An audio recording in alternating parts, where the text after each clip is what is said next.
So one of the challenges that I've found is the younger generation in general is much more switched on. So they're much more energy aware, they're much more conscious, and they're much more socially aware than we were. Because we didn't have, when I was at university, I had to ride a little scooter to the library, and that's where I got my information from. These days, you just open a phone or a laptop, and you've got a whole bunch of information.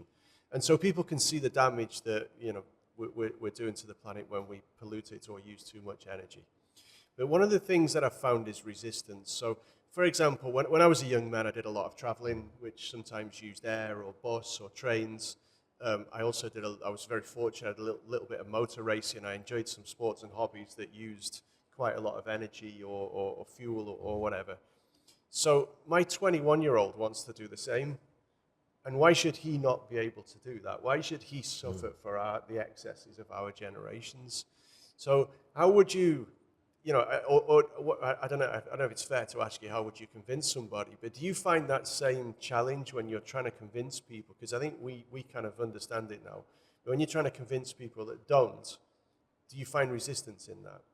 It's not really, I don't think it's really resistance, it's just completely, sometimes they're just completely unaware that, things behind the scenes, the cost of doing something, the cost of cooling, all these issues that they sort of stop and think about it, but you might have to spend hours convincing them.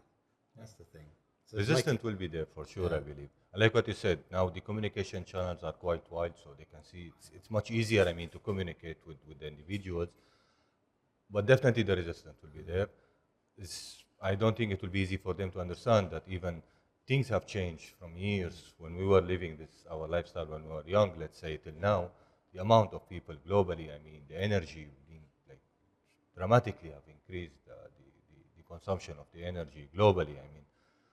I would say yes, definitely there will be resistance, but doesn't mean that there is no communication method, there is no education which should be done and could be done there, and I believe that you would see a results out of it.